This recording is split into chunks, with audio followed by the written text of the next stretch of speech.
Hello and welcome to episode 94 of Sensational She-Geek live from Yancey Street. Again, this is not going to be as long as an episode as last week, but I do have my co-host here again. Hello, Adam. Hello. So for this week's episode, since this is the last day of April that I'm recording on, we're going to go over a lot of the stuff coming up in the future for comics, especially Free Comic Book Day too. If you are looking to find the Jessica Cruz spring podcast special, which is due at the end of April here, due to my work schedule, it's ready to be recorded. I just need to record it and post it, but that'll probably be towards the end of the first week or mid first week of May, just because that's how the cards fell with schedules and things. But anyway, on this episode, we will be talking about the tarot card of the week. It's the number 6, the Chariot. We have some fun things about that, including pop culture references and connections. Our manga this week is going to be led by, our manga of the week this week will be led by Adam, and it is Demon Slayer, which I'm sure a lot of people are very familiar with as it is. If you're not, then now you will be. There's a little bit of manga news, and I will not be going over the full manga releases for the month of May, because there's 180 of them coming in English, but I do have a link to where you can find that full list. And for comic books, we do have some nice recent reads and catch-ups for comics, including Ambassadors number 3, the summary of the Karen Powers stuff that was happening as the B-Story in Action Comics recently, the end of Lovesick, the end of this arc of Grimm, which is going on hiatus, and then the second issue of Doctor Strange, which was actually very Clea involved, which you know, if you're at all familiar with this podcast, that I am kind of the Clea pro. I've read her history forward and backwards, not literally, but, you know, I could. I know everything there is to know pretty much about Clea. And then for comic book news, there's some fun stuff that's recently come out, and Adam's going to talk about the recent Zeb Wells Spider-Man run, which I'm excited for you guys to hear about, because it seems that everybody kind of feels the same way who has been a Spider-Man fan and has been reading that, so that'll be really entertaining. And then we'll talk some of the kickoffs, the number 1s and one-shots coming from various publishers in May, and it being the end of the month, they release the solicitations for July comics. I'll talk a little bit about some of the things that are coming in July, highlights of the solicitations, series announcements, events, and such. And then we have Free Comic Book Day, this coming Saturday, May 6th. We'll talk about what Free Comic Book Day is and what you can get as far as free comic books go from your local comic book shop. And finally, for comics, what is coming out this coming week, the 3rd of May.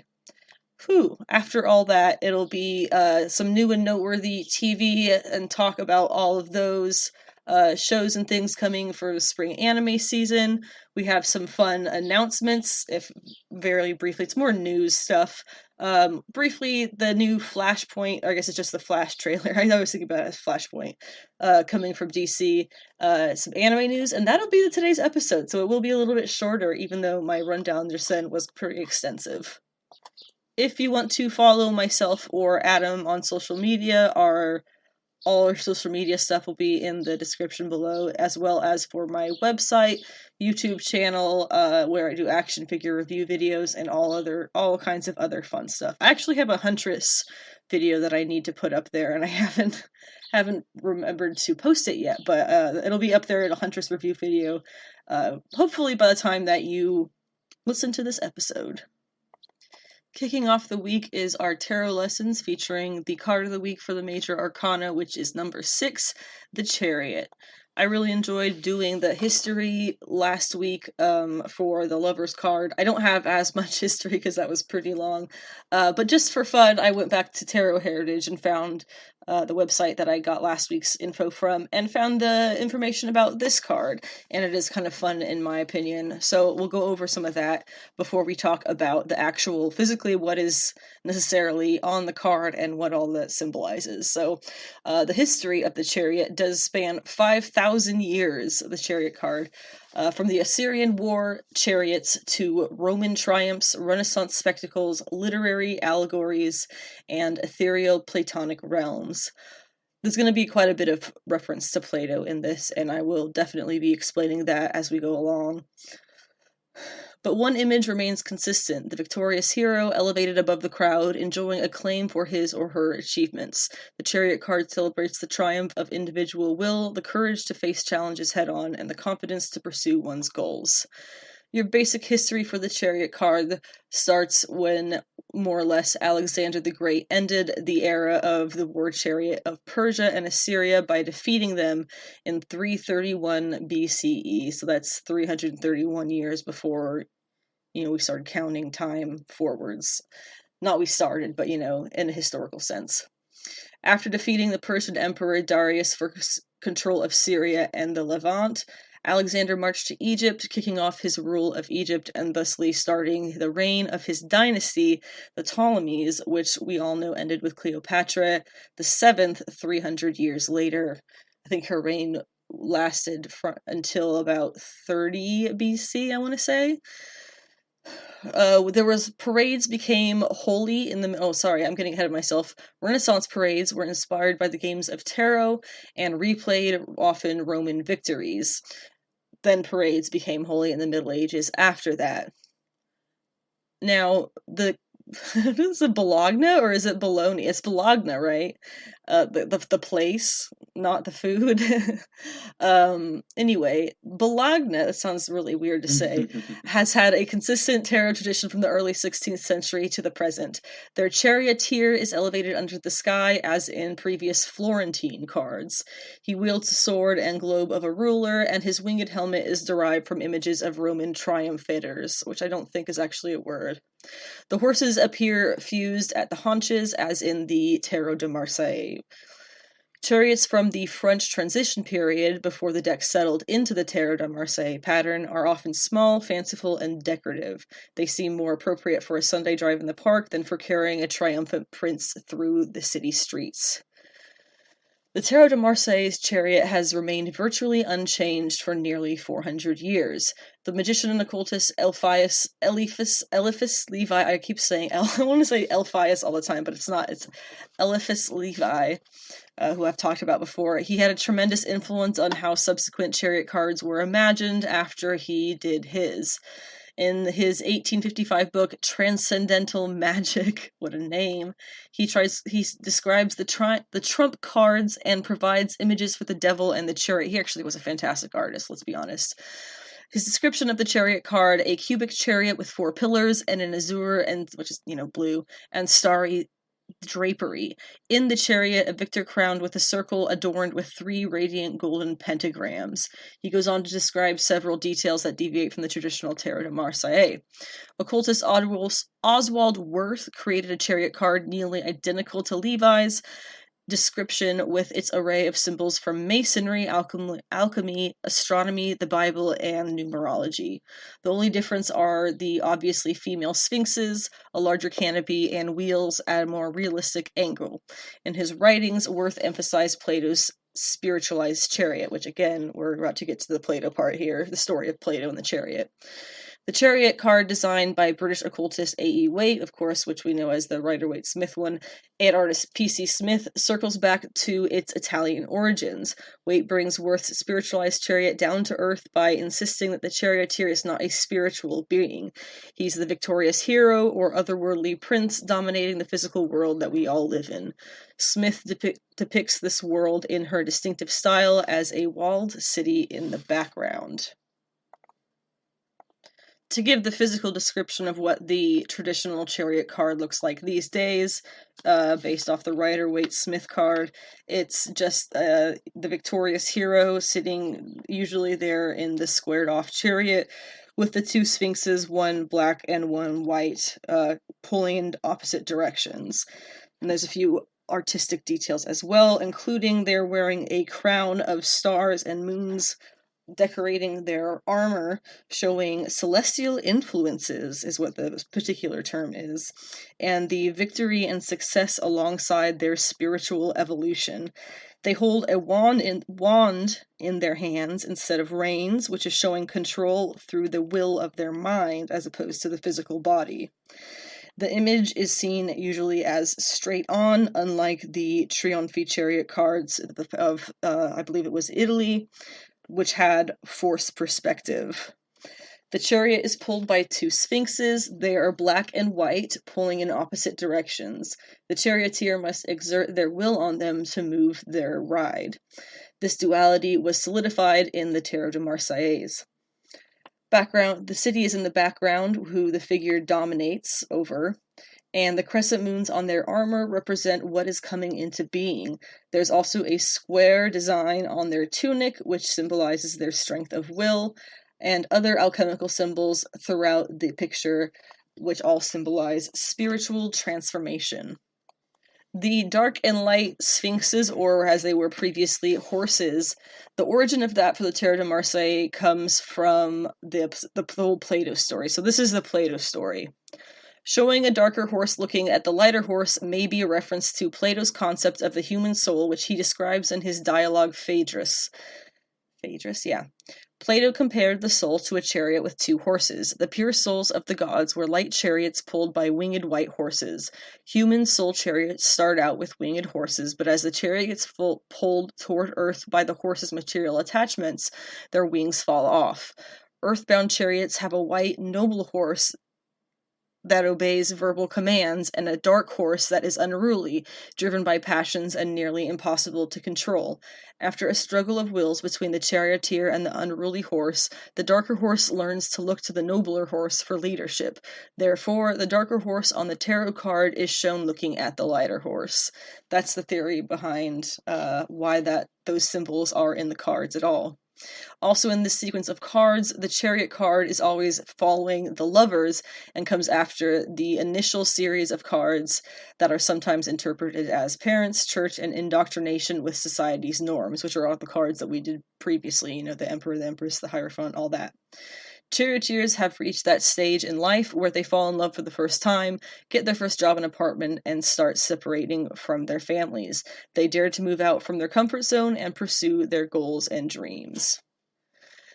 The interpretation of the tarot card of the Chariot, when you get that in a drawing, is pretty much as follows, and this is from the Biddy Tarot site.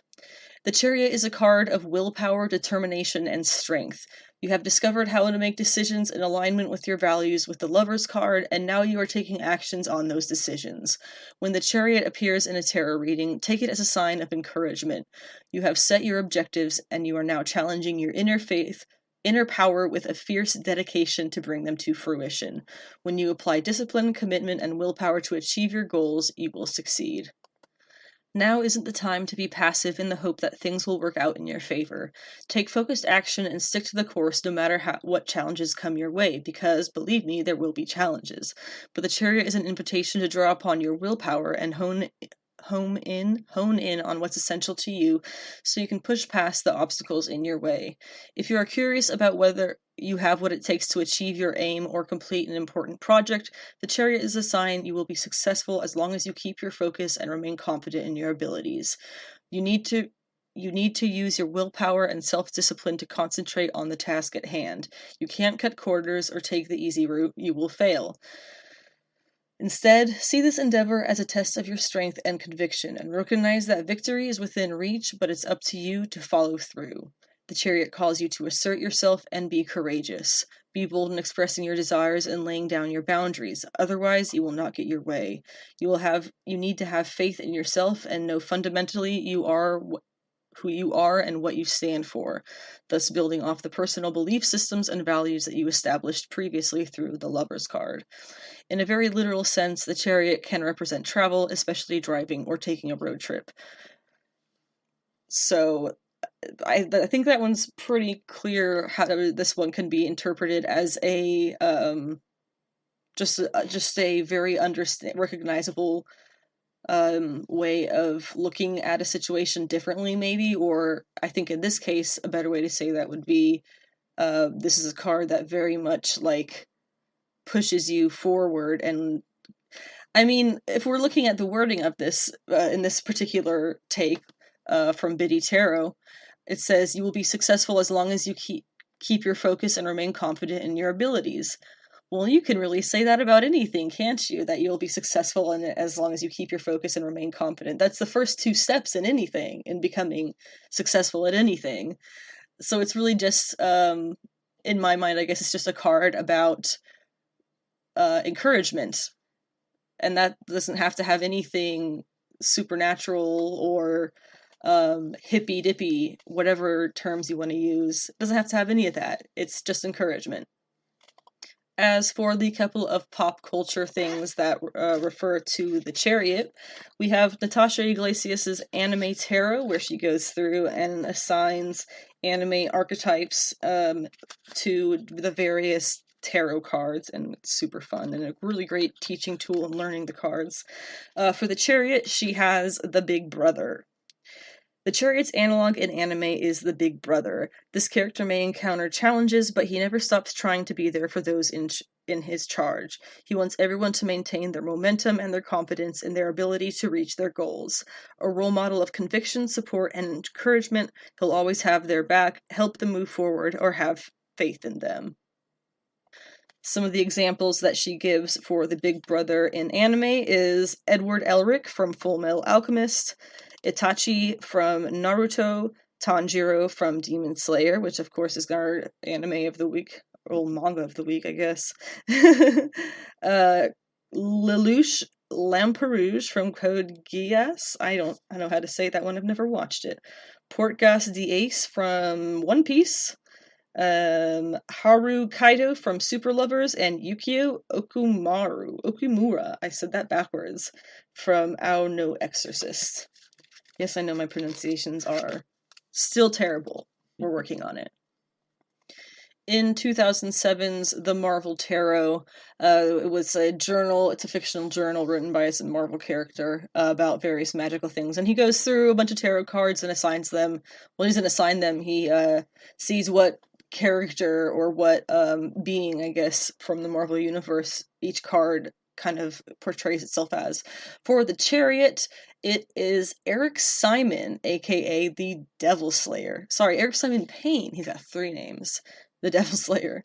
It says Eric Simon Payne was known for disappearing into the twists and folds of his dimension-warping shadow cloak, but about a decade ago he slipped into the shadows for what seemed like the last time. Perhaps the recent rise in diabolical activity presented a reason for him to return. Whatever the motive, the Payne is back. And he is appearing, sorry, that was funny. He is appearing on the Chariot card. Always driven by his own set of demons, the Devil Slayer would seem to be an appropriate subject for this card, which can indicate discipline but also destruction. Which is quite a, I guess, unique take on it, I suppose. I think the discipline and destruction part was just some weird bit that Waite threw in at the end of at the end of his description of what the card meant, just because he was trying to be cool. Because it doesn't really match up with the rest of it, but that's fine. And finally, we talked a little bit about how JoJo's Bizarre Adventure uses tarot card names for their stands, their powers. We talked about that quite a bit in the past of these tarot lessons. And the Chariot is one that is also referenced. The Silver Chariot is what his stand is, and the character is from Stardust Crusaders. What is his name? Jean-Pierre Polnareff. Thank you. The Frenchman. Nice. So his stand is a Silver Chariot, a reference to the Chariot tarot card. Adam will be taking the lead on the manga of the week this week. It is Demon Slayer, which I will just go ahead and preface. I've seen the anime, not the new stuff, because I wait for the dubs. But but he's read all of it, so he knows a thing about Demon Slayer. Go for it. Yes, Demon Slayer, actually you introduced me to the anime, and then I kind of went backwards. I did. I guess you had tried to watch it a couple times, or it took you a little... Yeah, it took me like 3 watches of the first 5 episodes to have it catch me. Yeah, I came in at the best time. It's when you first get introduced to Muzan, and he's fucking these people up in an alley. Yeah. And I immediately went this dude looks like Michael Jackson in a cool demon way.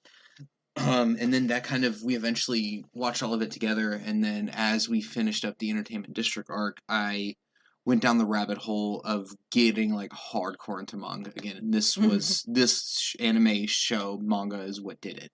I now own all 23 volumes of Demon Slayer. I've read all of them. So if for people who are, it's actually pretty, it's one of the few ones that like stays like pretty spot on to like the source material of where it comes from. But one of my favorite things about that gets expanded upon a little bit more in the manga is that it's kind of like the underlying theme of like people's inner demons, of a lot of, the inner demons, take over them, and then that's how basically Muzan comes and like manipulates them. So who is Muzan, first of all? Muzan, obviously I know, I'm just having you explain. Yeah, I know, but it's I'm not going to go into the full spoiler explanation of who Muzan is, but the stuff that I don't even know yet. Yeah, but so pretty much the gist of it is that he's the very first demon. Like, he's the one that started it all. The father of all demons, is that what they call him? Yes, and basically what that means, he's the first one to come from it, and so any demon ever stems from him, meaning that you cannot become a demon unless he approves of it, and the way that comes is you actually get, pretty much it's a blood transfusion. Like, he puts his blood in you, and then you in turn get the demon DNA. It's along the same lines of like how they can't go out in the daytime. It's kind of like vampires in that kind of way. And Muzan's whole thing is he wants to test somebody who can become a demon and still go in the daytime. That's his only thing left to conquer. What is it? It's been like a thousand years. I want to say like 1,000 years of like demons running rampant, taking over everything. And people can't travel out at nighttime normally. So basically it just starts off with the kid Tanjiro. Everybody knows all about that. So yeah, to pick up on the themes and tones of Demon Slayer that I really enjoyed about that the manga really expands upon is like, these people like succumbing to their inner demons. One of them was he was an alcoholic. But the one that I really enjoyed was the drummer guy. You saw him in season 1 pretty early. Mm-hmm. He just wanted to be a musician. And then his whole thing is that nobody thought his music was good. Nobody appreciated it.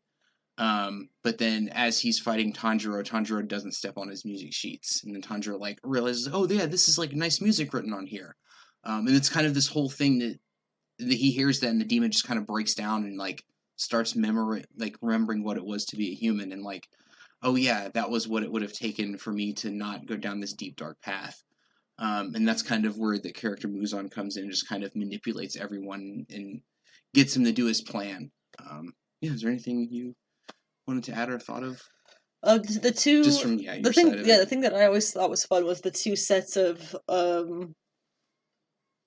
of opposites. I don't really know how you would say it, but it's the upper 12 rank demon, right? Something like that. The upper 6 and the Hashira. And the upper 6 and the Hashira. Yeah, that's the two. I thought it was cool that there was this two opposing groups of like pros, the best demons, and then the best demon slayers, which are the Hashira, which is what Tanjiro ends up becoming, wanting to be like the best ever at, and goes on to kill the demons. Who's your favorite Hashira? Definitely Giyu. He is the one you get introduced to, as he's actually the one that like, and you kind of get started with the Tanjiro story with him running into it, and that's how Tanjiro realizes that, oh yeah, I can actually fight these demons. And then because normally, like, if it was any other Hashira, their whole thing is they probably would have killed Nezuko and him there, but something in Giyu was like, I will give this kid a chance. I just like Giyu because his demeanor, it's I don't know, kind of like I really relate to that in a way of just kind of, I'm here, I kind of blank face chill, and I also love the water breathing. It makes me think of Bruce Lee just being like water, and that's what very much the sword style is. Like whenever Giyu uses water breathing in the full forms, it's kind of, he just moves freely and just like flowing nicely and just kind of one quick sword stroke. And one of the things I like to describe about Demon Slayer and the character of Tanjiro is the Peter Parker syndrome, where it's like he is so good to where it's almost to a fault, like he's always constant. His whole thing is he looks out for others before himself, because eventually what you do for others will come back, to help you out. Basically, the whole term of paying it forward. And I've always had this joke. I think me and you have said it. I think I said it to you one time of like, if Tanjiro and Peter like ever went to lunch together, they would literally get into a fight of who is paying for it, because it's like, no, let me pay for it. I got you. No, I'll help you out. No, I'll pay for it. And you really see a lot of that, and that's like a constant theme with the show as well, is that a lot of these other Hashira and swordsmen that he meets haven't really had like the kind of compassion that he has, or seen it, the understanding of putting others before myself will help me succeed the things that I need to do to succeed. It's kind of like the whole thing of when you become successful, you want to bring everybody else up on that ladder with you. So it's really cool that like how the characters interact with Tanjiro and how he's like that, you know. You're starting to see it a lot in this new season of season 3. Of like, they're used to just being like these hardcore badass swordsmen, and then they meet somebody like Tanjiro who's going around the village thanking people, like genuinely thanking people. Oh, thank you so much for this wonderful meal. Oh, thank you so much for this wonderful thing. And then it's kind of, oh yeah, we can do that. You know, it's funny to see that they would think that, you know, Tanjiro would be just as hard and as cold as they are because they went through the same things, but Tanjiro is still just a smiling kid who wants to help out everybody, even though he's literally lost his whole family and all he has left is his like demon sister. So yeah, it's kind of something to take forward and kind of like appreciate, and I think that's kind of why I gravitated towards the manga a lot, because it really leans into that. Someday I'll read it. Yeah. A couple of points of manga news before we move into all of those comic lists that I'm going to have for you. Cells at Work, we've talked about before. It's pretty funny. It's getting some new spin-offs. Even more spin-offs. It's already got so many. These new 2 spin-offs, though, one is about medicine, and one, more excitingly, is about cats. So I might actually read that one. The Cells at Work was originally created by Akane Shimizu. And these 2 new versions are going to start in the July issue of Kodansha's monthly Shonen Serious, which I guess comes out on May 25th.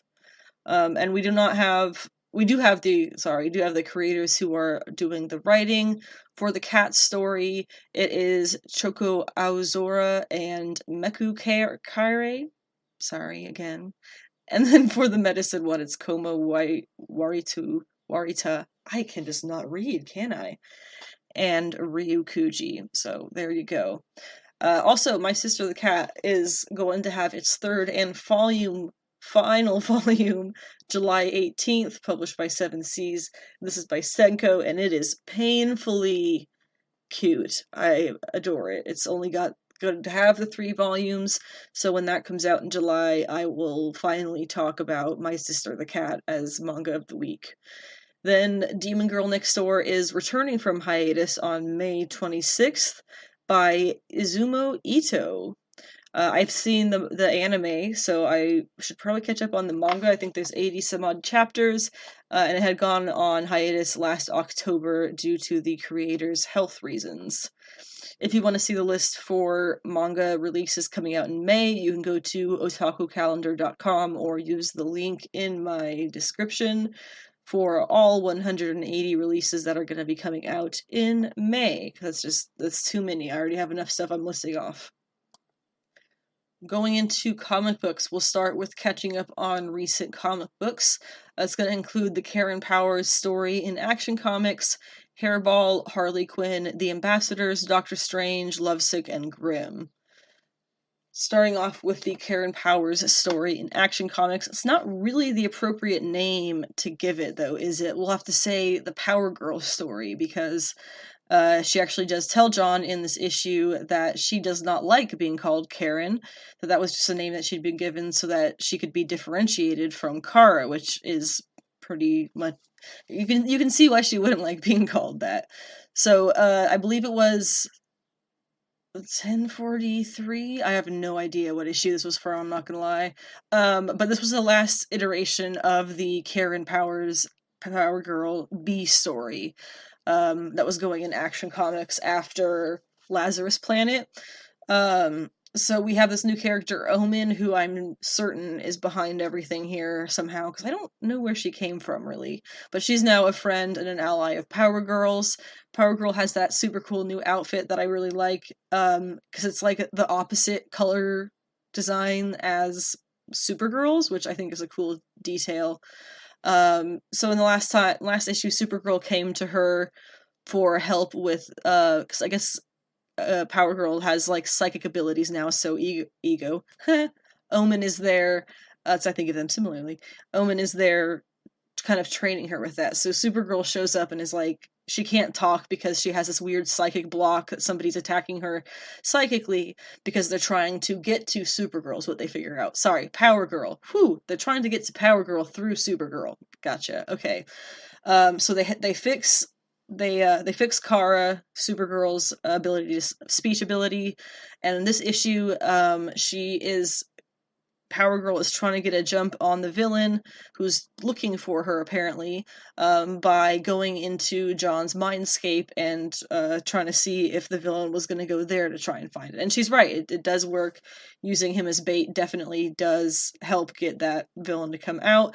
His communication ability stops in the same kind of psychic attack, just like it did with Supergirl. And it was kind of funny that they were able to put into it that John subconsciously censors his own swears. They told him, picture the words that you say in a bubble in clouds, and it'll appear above your head because they're in his mindscape, but he couldn't talk anymore. So he pictures the words, and it's got the curse words bleeped out. Subconsciously censors himself. I think that's hilarious, and so very much the son of Superman.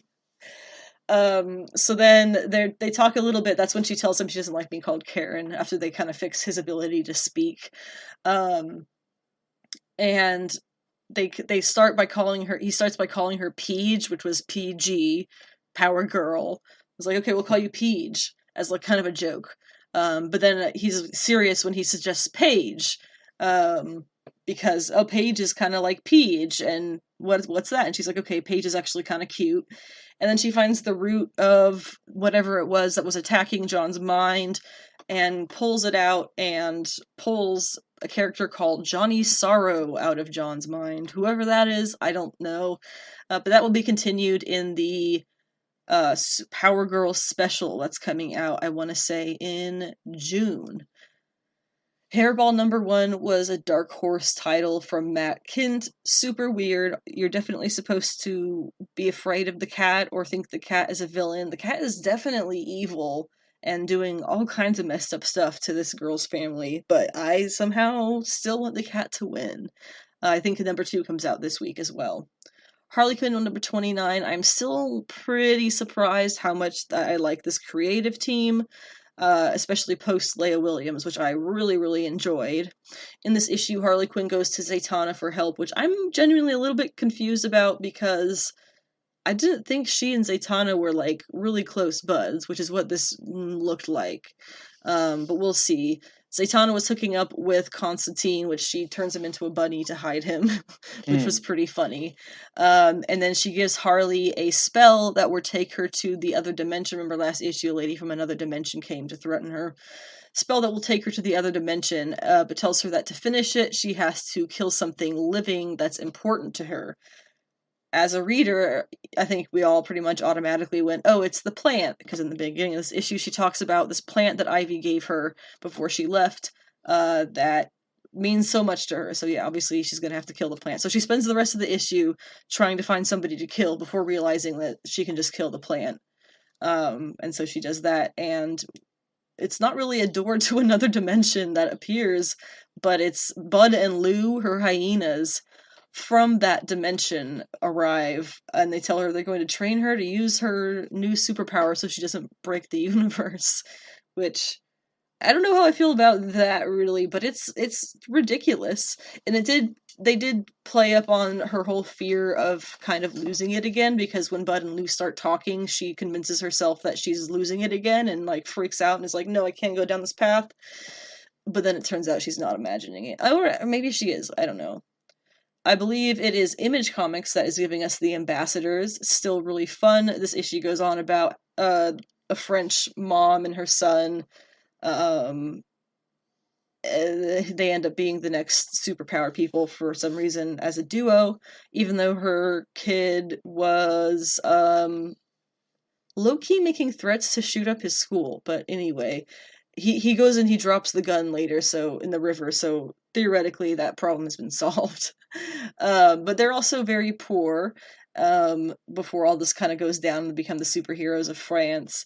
And so when, as in the previous issue, the woman who gave them their powers, her ex-husband's people approach them with a lot of money, I definitely think that all of these people are going to end up betraying her, and it's just going to be a total mess.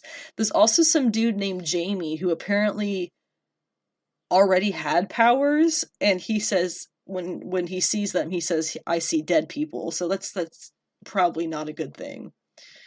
Doctor Strange #2 has a classic, kind of a Stan Lee, Steve Ditko original era Doctor Strange, Strange Tales sort of situation story, seemingly disconnected from the rest of the overarching story, whatever the heck that's going to end up being. But it's basically Clea and Steven going into going into the nightmare realm to find a child's missing astral soul. And I don't know if there's really an explanation in the end as to how that kind of happened. But anyway, they do a lot of cool classic, kind of crazy out there, other dimensional art stuff with this, which is nice. Can't say I really dig the artist. I don't think, like, if you've seen Phil Noto when he's phoning it in, this looked like somebody who is Phil Noto phoning it in at their best, and they were not at their best, like, at all in this issue. It was, like, extremely loose, very loose art, and it was not my favorite at all. When they make it to the nightmare dimension, though, they both see each other as their biggest fears, which is totally a plot from Rick and Morty, I realized right away. The couple fighting their spouse's biggest fear of themselves, right? So for Clea, it's herself as like a full Dormammu-style Faltinian villain.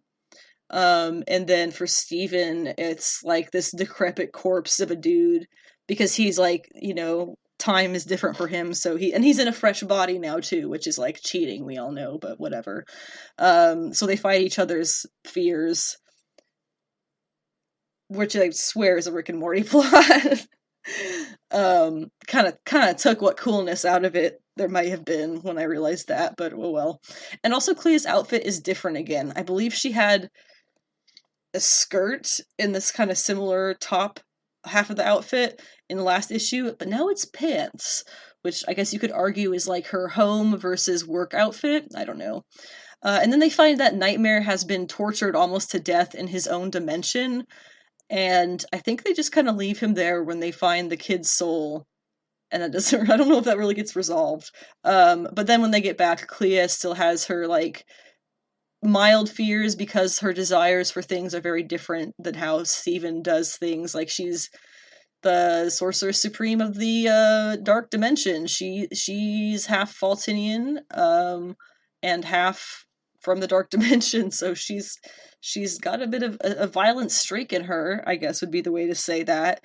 Brutal streak, but she just keeps this kind of silent fear that that's going to cause an issue in their relationship to herself, which, of course, we all know will be the cause of that's always how it goes. These self-fulfilling prophecies, folks. Lovesick #7 was different. The whole series is different. Not for kids, not in a million years, not for the squeamish of any way. I was very disappointed that you got to a point where it looked like Domino really just wanted to be eaten by Jack. That's like all she cares about, is all she's ever done this for, is that she wanted to be eaten by Jack because she has this weird fetish about that. But then Jack is like obsessed with having her realize that he's given her all these worshippers and stuff. And then the trio of American boys, I think this takes place in Europe somewhere, the trio of American boys from the previous issue, who are her new biggest fans, become the new snuff movie candidates, I guess. And we find out basically that this entire thing is because Domino wants to end up in the situation where somebody kills her. because as a child she saw a snuff video of somebody getting their throat slit, and from that moment on, like, that was her one desire in life, was to get violently murdered on film. So that's a thing, I guess, that people enjoy. But that so then in the end, it's revealed that Domino doesn't ever have sex with her candidates, the ones that she goes and kills afterwards.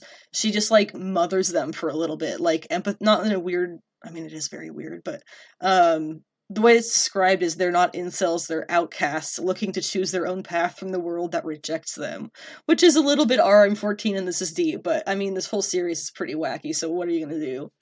And then Jack ends up mixing pills with booze and goes a little bit crazy. The girls knock him out. I think he ends up getting rescued in the end. And it just kind of ends. Luana Vecchio is the creator of this series, and she wrote at the end, I read her final statement there as the creator. She wrote at the end basically like, this isn't the end for Domino. You know, I like Domino, the character, too much to just let it go like that. So she's gonna come back eventually and do more. So I guess I'll have to see that, because that was not a great ending. But as you know, I also agree with Luana Vecchio in her note when she says she doesn't feel like she has to, like, it's her job to explain the ending to the readers. So fair enough. That's genuinely fair enough. Grimm number 10 is the final issue before it goes on hiatus until, I want to say, July or September or something like that. In this issue, Marcel's soul is sent to hell, so Eddie tries to defend him / his honor, and he gets attacked. They all end up fighting, and then magically sent off into the middle of nowhere in the rain. Jess and Eddie get betrayed by the third Reaper who was with them, and they get sent to Adira, who of course is the villain in this story, the head Reaper who really put all of this stuff in motion. Adira just wants to be the real Grim Reaper, whatever that would take. I guess killing Jess is my guess. And then on the other side of things, we have Jess's convict mother, who we met a couple issues ago, Lila. She makes a deal with somebody who turns out to be the personification of life itself. She sells him the amulet that she has, which seems to combine him with death or give him death's power or something like that, but in any case, he's very excited. And that's how this arc ends. As we come to the end of a month, things always kind of seem to pop out in the news about what's coming in for comic books. So we're going to be covering a lot of that for the month of July, as well as for Free Comic Book Day. But first off, we had some announcements of 2 series that are coming in September. The first is a Powergirl series written by Leah Williams, which is going to be spinning, supposedly, I guess, out of the Powergirl special, the one-shot that's coming in the next month or so. So that's really exciting. I've very much enjoyed what they've been doing with Powergirl, bringing her back into continuity, that whole the Justice Society series, the JSA series, I've really, really been digging that. So that'll be really cool. That I think it's ongoing, don't quote me on that. We'll have to wait a little bit probably to see more details. There's also going to be a Fire and Ice series that'll be called Fire and Ice Welcome to Smallville. Fire and Ice are the demi-queer, I guess I should say, because that's never really been confirmed, but everybody ships them together. Super heroines who was, what was it? Justice Society and Justice League International back in the 80s is when they kind of had their heyday in comics. And so now they're coming back. They kind of got, I think, a little bit of a fan resurgence when Tom King put them both in his Human Target book, which was excellent. So that's what I am crediting to that, because I don't think they've appeared anywhere else. And suddenly they're getting a possibly ongoing series, so it'll be really fun. I don't remember who's writing it. I didn't put that information down, but you know, September is a heck of a long way away. We'll cover that more when it comes. I've also been very critical about the ending of Kelly Thompson's Captain Marvel run, and I read a little blurb this week from a longtime fan of Carol and a longtime comic fan, that kind of made me feel a little bit better about it, but at the same time, you can take it how you will. What they say is, I tell people that House and Powers of X brought me back into a comic store, but Captain Marvel brought me back to comics. Zdarsky and Chiquetto's Daredevil, Ewing and Bennett's Immortal Hulk, and Cates and Segman's Venom absolutely helped, but those first couple of arcs with Thompson and Carnero were something special. Naturally, I'm sad to see this go, but I can't say it's entirely unexpected. By my counting, this is the longest a single writer has been on a current ongoing between the big two, even counting Zdarsky's various Daredevils minus Devil's Reign, but that's also all apparently ending in August. After other endings, cancellations, discontinuings, what have you coming up, I think Percy's X-Force and Wolverine, solicited to be number 41 and 34 respectively, and the 4 post-Empire Star Wars books, numbers 35 and Dr. Aphra 33, will be the longest going. At DC, you have Nightwing coming to 28 issues by Taylor and Action Comics coming to 28 by Philip Kennedy Johnson, then it drops to below 20. All to say, I think the fact that she hit 50 says a lot about how good this run has been. Even if she's not taking the undisputed crown on the series length, Thompson has a lot to be proud of here. Hopefully she'll see another title soon, either adding to one of my favorite characters as lore or giving me a new favorite. And hopefully Marvel can find somebody else capable of taking Carol higher, further, and faster. Fair enough. Although, ASM... How long was there a single writer with no breaks? Dan Slott was on there for 10 years. So there's always something that's not quite the longest, but yeah, it's not terrible. You want to talk about Spider-Man? Speaking of Spider-Man, local recent Spider-Man. Yes, it's fantastic. Go to your comic shop and pick it up.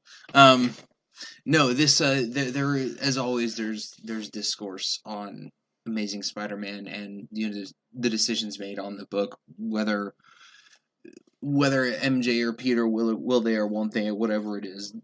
What I was telling the guy at our comic shop was that what I've come to realize a little bit, probably during the Dan Slott run, is just to read it as it's a soap opera, and then it's more enjoyable, which is really sad to say. But more so, this Zeb Wells run has been particularly polarizing for fans, is what I'll say. So the gist of it is, I'm sure you guys have seen the Paul memes if you're in tune to the comic community. I think they're hilarious. I've kind of started to partake in them too. They're great, just because it's some random guy named Paul is now with MJ and they have 2 kids. And the way they explain it is awful. The way they explain it is truly horrendous. Not even kidding. It's something that I'm surprised that the higher ups at Marvel even allowed. Yeah, even allowed, and the fact that they talk about the reason why they can't have other writers do certain things is that this is a $1 billion character, but then they okay these choices they did. So the main question that everybody's had is why are Peter and MJ not together after they literally just ended the run before this by Nick Spencer. Married, right? They were engaged. They were engaged. Yeah, fuck it, we're gonna get back together. And then all of a sudden, fast forward a year, she has 2 kids with this random guy named Paul. I immediately thought that it was something to do with the Forevergate and the Fantastic Four. Somehow, some way she gets time displaced. Separated. She gets stuck there. He goes back. I was pretty much right. So it tied back to some guy during the J. Michael Krasinski run, named Rabin. Basically what it is he, I don't know, it was some weird early 2000s thing where he basically was this guy who through via math, math equations figured out how to tap into old ancient god potential. Whatever.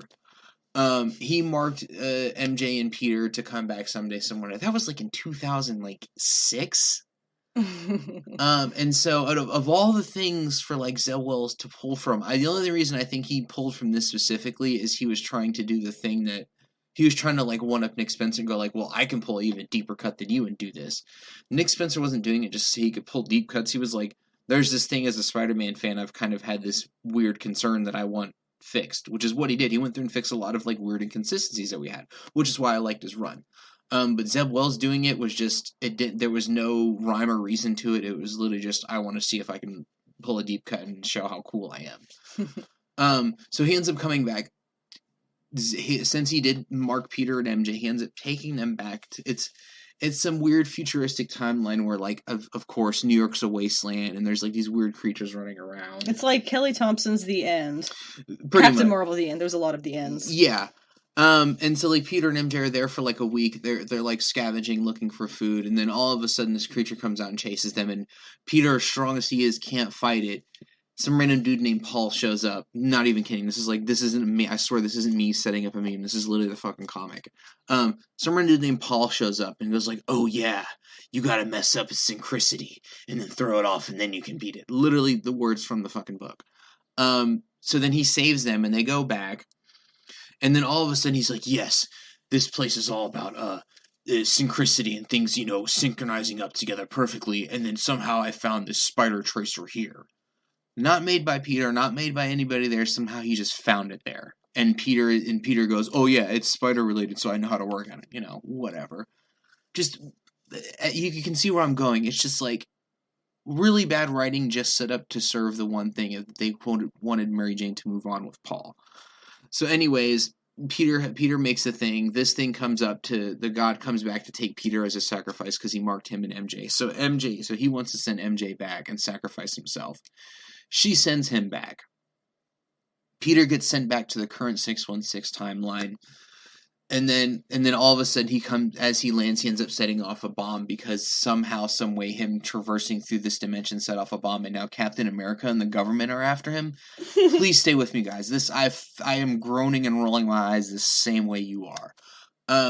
So, and then now, instead of, going to his extended family, the Fantastic Four, he goes in to break into their lab and steal stuff instead of going... Because you guys remember the last time that Peter had something extra, dimensional terrestrial happen to him, where'd he go? He went to them and said, "Hey, check out this black suit that I have, Reed. Can you help me out?" He doesn't do that. He just goes in and breaks and says, "I got to get back to the MJ and I can't tell you," and doesn't tell them why. Goes in there and steals that. Cap's like, "Hey man, can we touch bases with you and make sure you're okay and you're the real Peter?" "I don't have time for this," and he punches Cap and runs away. I mean, it's just... What doesn't make any sense. Peter is the guy who would go to his friends, like literally Cap, who was with him not even, a year ago, helping him rehabilitate, getting back, helping him learn how to walk and work out, and his Fantastic Four is literally his extended family, and he just doesn't tell them anything, just steals stuff and runs. Okay, so anyways, a week has passed. Then he has nothing left. He stole the thing from the Fantastic Four. Now he has his piece that he has back with him. He's trying to get back to MJ. So who does he go to? His old buddy Norman. Of all the people in the fucking world, he explains the thing to Norman, and Norman helps him. The guy who, has killed his best friend, has killed his girlfriend, has killed his Aunt May, has tried to kill Mary Jane and him numerous times, tells him everything. So they build this shoddy suit and sends him back. And a week has only passed in, normal 616 timeline. So he gets back and his MJ's there and he goes to save her. And then all of a sudden, I guess 10 years has passed because now she has kids and then she's in love with Paul and they have 2 children together. The main thing that I was saying, that why did the higher-ups approve this? This is literally Stockholm Syndrome. Like, it's without a shadow of a doubt. MJ was stuck in this place that she was forced to be with this guy. There's no such thing as consent in that, and they're just okay with that. I have a perfect tweet of somebody who replied to that, to Zeb Wells. Zeb Wells, and he also tagged Niccolo. I think it describes perfectly, and he wasn't the only person to point this out on this thread. "Hey Nick, MJ being isolated and trapped with someone isn't a place she can, quote, move on. There's no possibility for uncoerced consent in that situation. So I'm asking, did you not realize that this comic comes off as MJ having to get Stockholm Syndrome and sexually assaulted?" Perfect. I think that describes it so well, and it's just so tone deaf, and at this point, it's starting to feel like Nick Lowe and Zeb Wells are writing a weird fan fiction for Spider-Man that's only for them. Yeah, I haven't heard anything good about it, and I've seen the Paul memes, and to add to the not greatness of how the series has been going, just the John Romita Jr. has a legacy of great art, but good lord, this is the worst John Romita Jr. art I think that exists. Really not good. I don't know. It doesn't seem to fit the story aside from the weird scripting and the weird art. I don't know. I don't see a whole lot of positives for any of that really that you've explained. But yeah, it's they said apparently all this is going to wrap up in issue 26. I would like for them to introduce a new creative team. But yeah, the only real way that I think we're going to get change on the Amazing Spider-Man books is if people just quit hate reading these. I don't hate read, just like I said. I treat it as a soap opera. I can have my gripes, but the people who are genuinely getting upset and going online and losing their mind over this and sending weird threats, just take it off your pull list, man, and don't read it for a while. Or you know what? If it's really that bad, just go back and read some older stuff of your favorite runs. I still have a little bit of hope for this. I would love to see somebody else come on. But yeah, that was my thoughts on it. Nice. Thank you. So now comes the part where I will start announcing or informing you of what it is to look forward to in comics, starting with the series that are going to be kicked off or have one-shots across various publishers through the month of May. Starting off with Marvel, we have the number ones for Silk, which I know is going to be a 5. Carnage Reigns Alpha, Cult of Carnage, Misery, Demon Wars, Secret Sin, which is actually the final issue of the Demon Wars saga, but I digress. Edge of Spider-Verse, Groot, Spider-Man 2099, Dark Genesis, Star Wars Return of the Jedi Lando, which is actually a one-shot, Extreme Venomverse, The Avengers has a new series kicking off, Danny Ketch Ghost Rider, Daredevil and Echo miniseries, as well as Fury and Storm miniseries. At DC Comics, you have The Dawn of DC We Are Legends Special Edition, which I believe is a free comic. Begrudgingly, Batman White Knight presents Generation Joker. Gotham Academy Maps of Mystery. Green Lantern starts a series, as does Spirit World, and Batman the Brave and the Bold. Cyborg, there's the Dawn of DC Primer, which I believe is free. Titans #1, plus #1s for The Vigil, City Boy, the Powergirl Special, there we go, Powergirl Specials this month, and DC Pride 2023, which, by the way, today is the last day to order that, so sorry if you watch this too late for that, but Jen Bartel has another fantastic Harl Ivy cover. Can't believe I said that out loud. Harley Quinn and Poison Ivy cover. Really, really cool. I think this is the third... Yeah, this will be the third year that she's done the DC Pride covers of the two of them, so I will definitely be looking for that one. From Image, we have kickoffs for series called Star Signs, Something Epic, and Supermassive, which is what they call the Massive Verse. It's the, Radiant Black and Radiant Pink, all those ones. They're like, I guess, team book is what I think it is. From Dynamite, good old Dynamite, Kong the Great War, Disney Villains Maleficent, which I think is a one-shot, Elvira in Monsterland, and Vampirella versus the Superpowers, which is the continuation of what was previously Vampirella and Red Sonja, or possibly Vampirella versus Red Sonja, the one where they were, superheroes. Ghost Lore is coming from Boom, Animal Castle Volume 2 is coming from Ablaze, and Dark Horse has Survival, Murder Incorporated, Jagger Rose, and Miss Truesdale and the Fall of Hyperborea. From Scout, they're giving us Impossible Jones / Holly Days, Keepers of the Cosmos, Katrina's Caravan, The Night of La Lechuza, Drexler, and Sudden Death.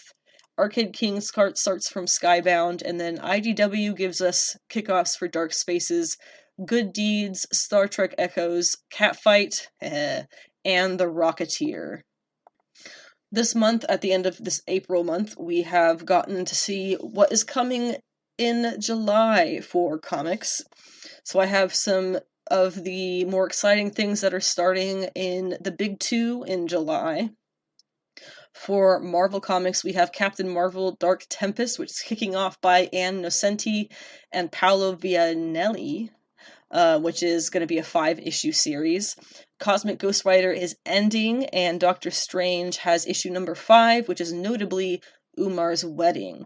Hellcat has issue 5 of 5, and Immortal X-Men number 13 focuses on Doug Ramsey. Rogue and Gambit also has 5 of 5, Silk 2 of 5, She-Hulk number 15, a Thor annual, and a new Blade series by Brian Hill and Elena Casagrande. The X-Men have their Hellfire Gala. There's plenty of names on that list of creators. Then we're going to do Fallen Friend, which we don't know what that is yet. Marvel says they're going to revealing that on May 31st, so mark your calendars, I suppose. Then Captain America hits 750. Marvel Age number 1000 is coming as a massive commemorative issue. And Moon Knight City of the Dead is getting a 5-issue series by David Pepose, I'm so sorry, Marcelo Fiera. And it's going to have a Rod Reese cover. We know Rod Reese is fantastic. Moving over to DC Comics briefly before we get towards Free Comic Book Day. Night Terrors is going to be kicking off, led by Joshua Williamson, which is shaky in my opinion. The basic rundown of Night Terrors, what I've got here is the description they gave, or the solicitation they give it, which is from the voice of Dead Man, right? Okay. Hello, ghouls and ghosts. This is Boston Brand, aka Dead Man, and I'll be your supernatural tour guide across the Night Terrors stories. After that fancy special oversized issue you have to read first, whatever. The whole world is trapped inside their nightmares, and Batman and I are trying to figure out who Insomnia really is, and why he wants the revenge on the heroes of the DC universe. Okay, so then we get 2 shots across July for each of the following. Action Comics, Angel Breaker, Batman, Black Adam, Catwoman, Detective Comics, The Flash, Green Lantern, Harley Quinn, The Joker, Nightwing, Poison Ivy, Punchline, Ravager, Robin, Shazam, Superman, Titans, Wonder Woman, and Zatanna. And then a one-shot called First Blood. We're also getting, in July, a Hot Girl series, which is going to be by Jadzia Axelrod.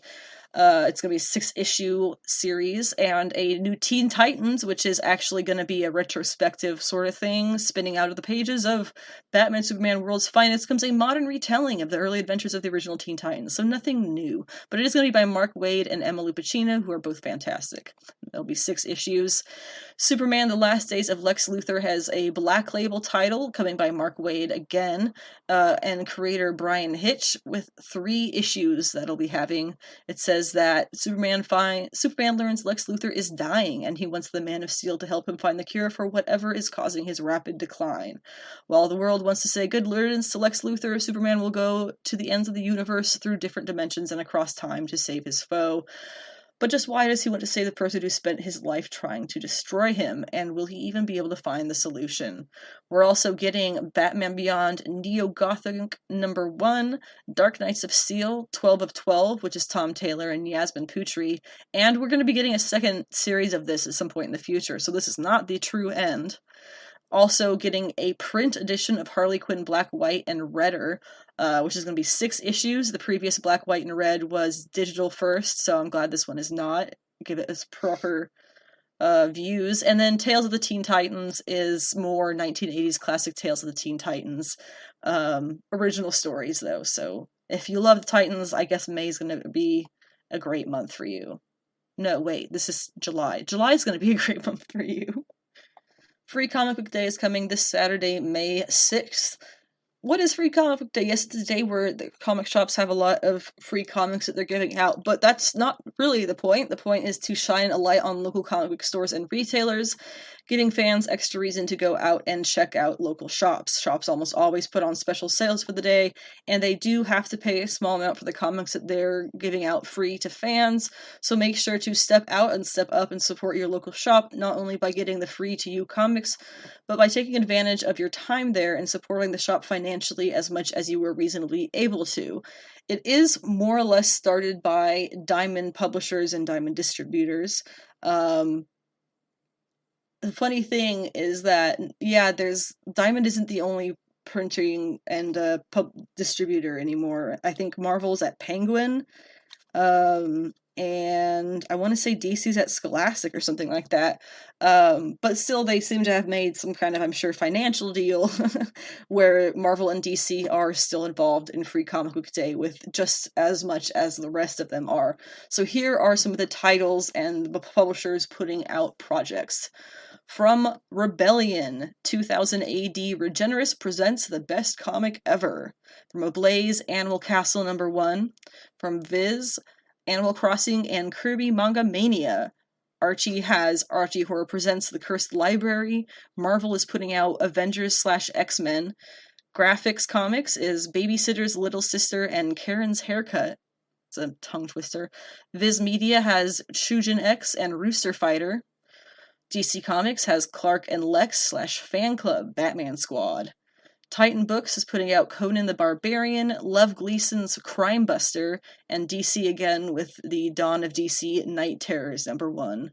Another Graphics Comics with Dogman and the League of Misfits.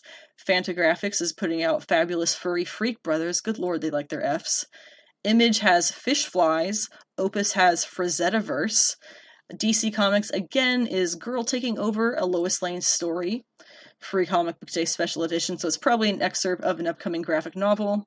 10 Speed Press is doing I Am Stan #1, which is a graphic novel biography about Stan Lee, and I'm sure has plenty of good things to say, if not necessarily accurate. First Second Books has Investigators All Tied Up sneak peek. Arcana Studio does Koto Kotora. And then we have a reprint of The Last Comics on Earth. Marvel is also doing a reprint of Marvel's Voices. Boom Studios Met Cadet Special, Kodansha's Miraculous Lovely Muko. Then Action Comics has Princeless. Oni has Punch Up. Boom has Ranger Academy. Dynamite's Red Sonja, She-Devil with a Sword #0. Titan Comics is putting out RuneScape, Untold Tales, God Wars. Aftershock is Seismic Stories. Valiant is Shadow Man. Kodansha is, again, Shaman King Flowers and Welcome to Demon School. Paper Cuts has Smurfs. Marvel has 2 more titles, Spider-Man Venom, and then Spidey and His Amazing Friends, which is for young readers. IDW puts out a new Star Trek series called Day of Blood. Dark Horse has a new Star Wars series, which is going in the issue with The Last Airbender from Avatar. Udon is publishing Street Fighter 6 #0, which is an introduction to new characters that will appear in the new game. And then Random Comics has Sweet Valley Twins and Teacher's Pet. IDW again with Teenage Mutant Ninja Turtles, Tokyo Pop's Nightmare Before Christmas, Gemstones, Overstreet Guide to Collecting Comics, and then Image with The Sacrificers, wrapping it up with American Mythology and Tom Holland's Fright Night, not that Tom Holland, Dark Horse with Umbrella Academy and Witcher, and then Vault with West of Sundown. So those are the titles, all of the titles coming for Free Comic Book Day. Yes, your shop will probably be getting all of them. No, you will not be getting all of them, because almost every shop has rules about how many you're allowed to take, because they only get so many anyway, and as I said, they do have to pay a small amount for these free-to-you comics. So definitely don't just go there to pick up comics. A lot of shops even have rules about that. They will not give you, sometimes, the free comics if you don't make a purchase, just because they have to pay for the lights somehow. As for what's coming out this first week of May, on the regular Comic Book Wednesday, New Comic Book Week, May 3rd, a bunch of #1s, which I somewhat have already mentioned, but from Image, Star Signs #1, and then there's Monomyth #1, Lamentation #1, Frank Frazetta's Mothman, Animal Castle Volume 2, Black Sheep, Survival, and then there's the Dawn of DC We Are Legends Special Edition, which I think is premiering a couple of their Asian superhero series that are coming out later this month. We've already talked about Demon Wars Scarlet Sin as the final Demon Wars installment from Peach Momoko, and then Spider-Man 29 Dark Genesis. Groot is going to be one of 4. Edge of Spider-Verse is introducing us to new characters, and then the Lando one-shot.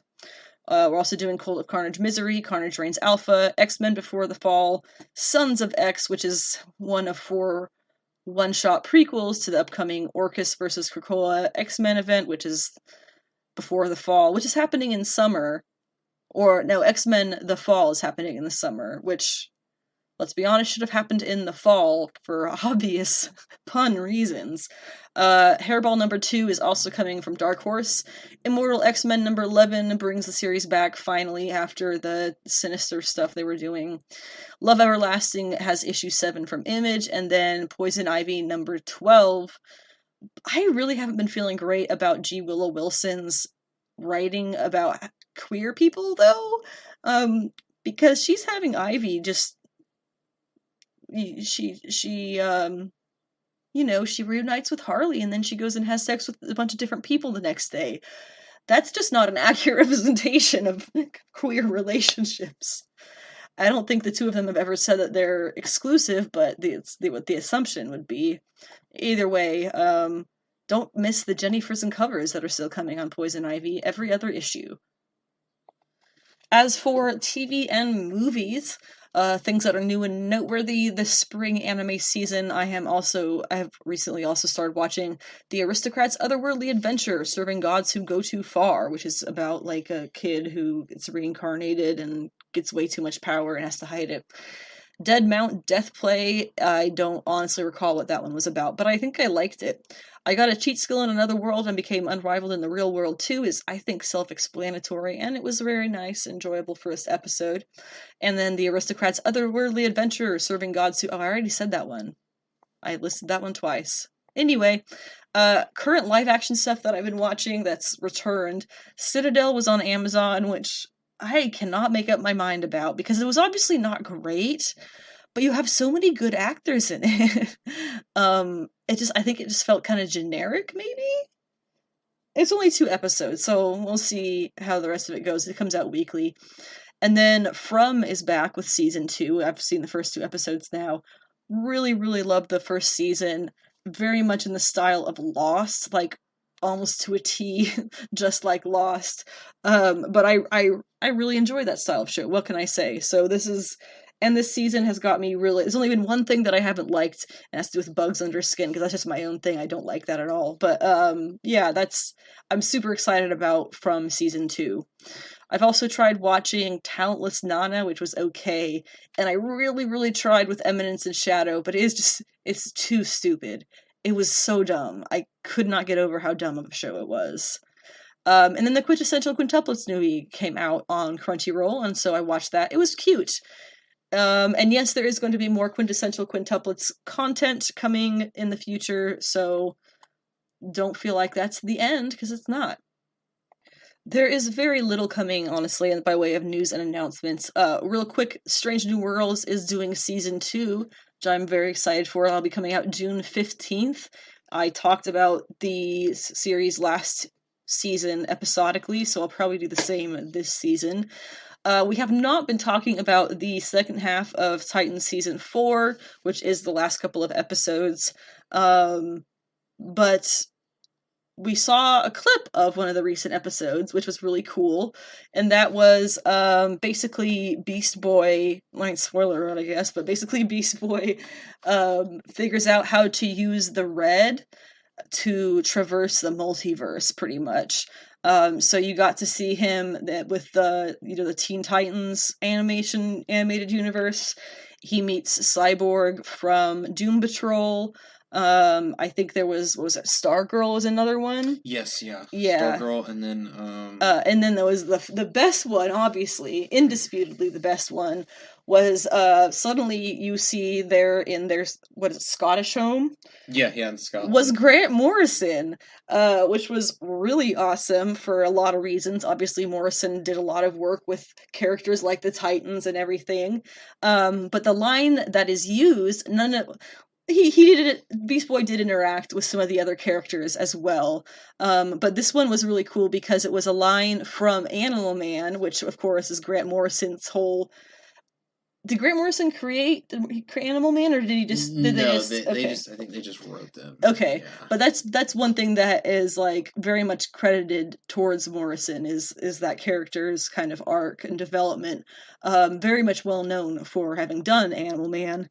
So the line that they use, they look at Beast Boy through the portal kind of thing, and they look, first of all, has a hand-drawn map of Grant Morrison's multiverse, the way that was done a couple of years ago, gosh, probably more than 10 years ago now at DC.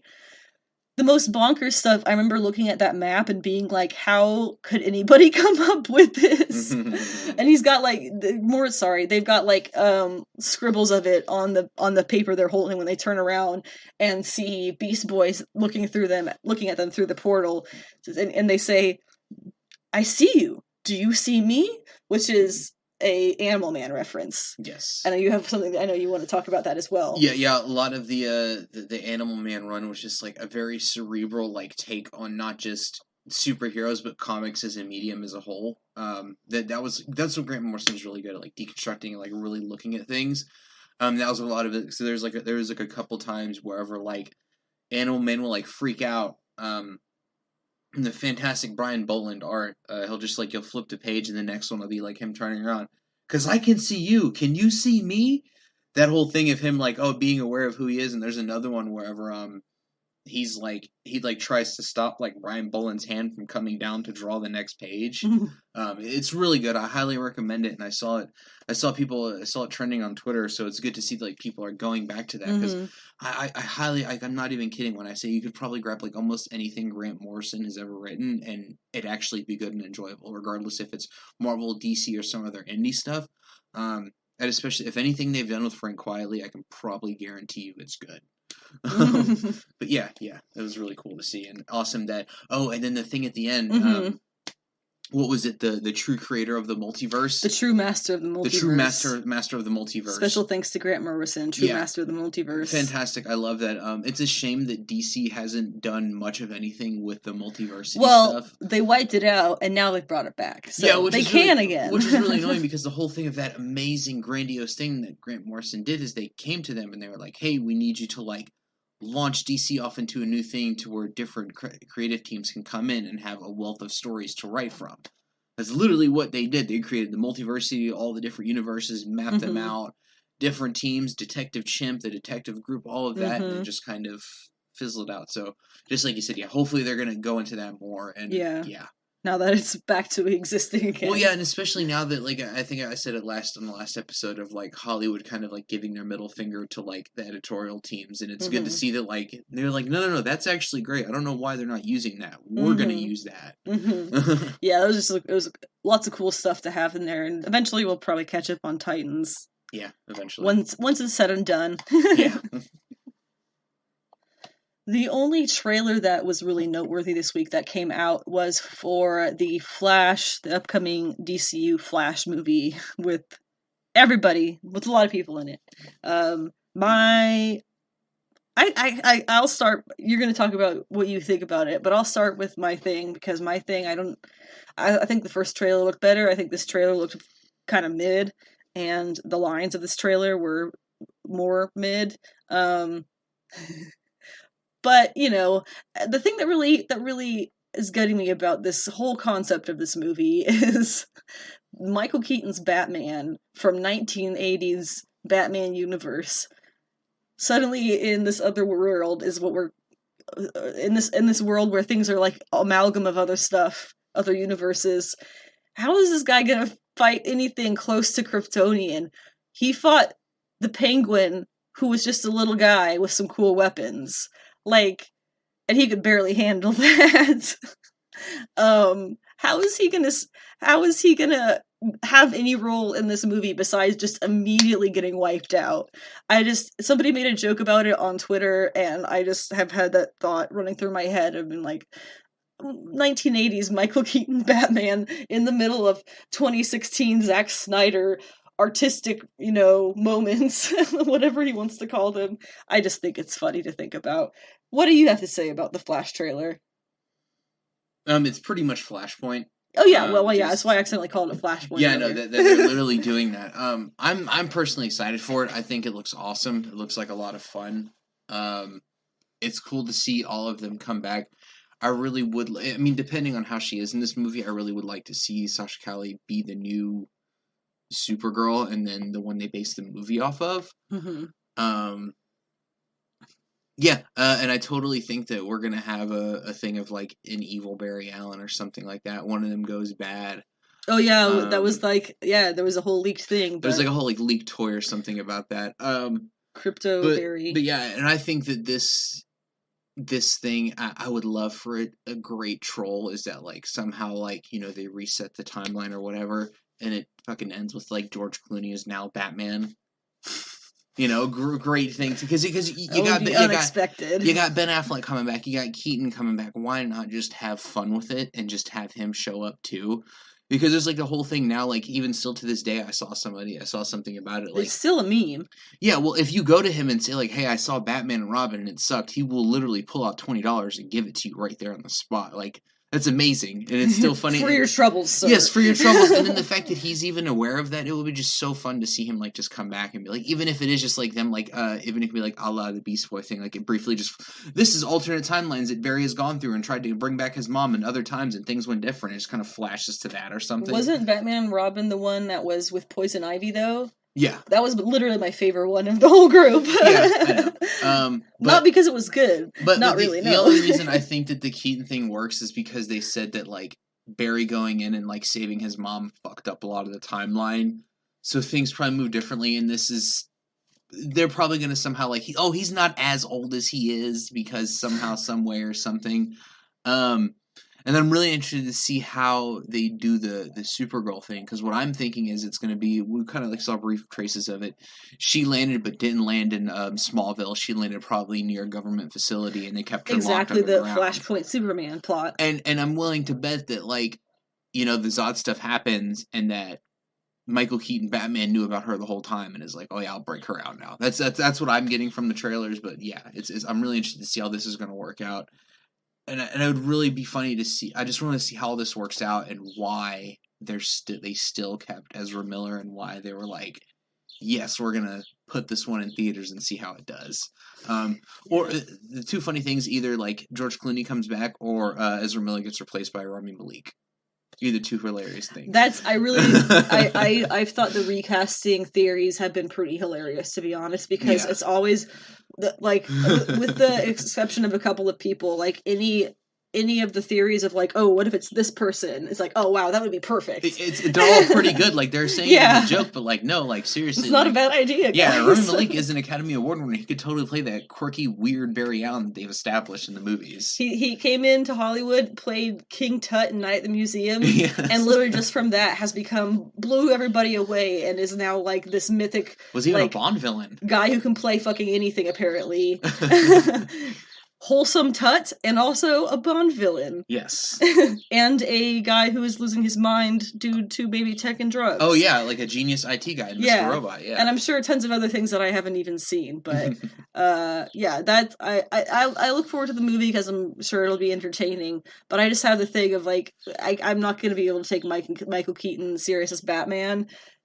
I just won't be able to because of what he is and who he is and literally everything. And the fact that he literally was up for an Oscar for Birdman, a movie about being an actor who can't get away from the one role of being the superhero his entire life. And now we've come full circle. No? Okay. I mean, they probably, what it probably was is that Warner Brothers saw that he did the Spider-Man movie, and they're like, "Wait, you can still do action. Wait, you want him to? You can get him to come back?" And they probably backed up the Brinks truck, is what I think. To wrap things up on this week's podcast episode, we will talk briefly about some anime news. It is starting off with the Lord of the Rings War of the Rohirrim anime movie, which we heard about probably a year or two ago. It's coming from Kenji Kamiyama, and it is debuting this June at France's Annecy, I believe is how you say that, film festival. But it's not going to be in theaters here in the US or really anywhere else until April of 2024, so we're still about a year out. April 12th is its release date. It is described as an original anime feature depicting, quote, a legendary battle that helped shape Middle-earth and set the stage for Tolkien's The Lord of the Rings. It explores and expands the untold story behind the fortress of Helm's Deep, delving into the life and blood-soaked times of one of Middle-earth's most legendary figures, the mighty King of Rohan, Helm Hammerhand. It is also featuring both new and returning voices from the original Lord of the Rings trilogy.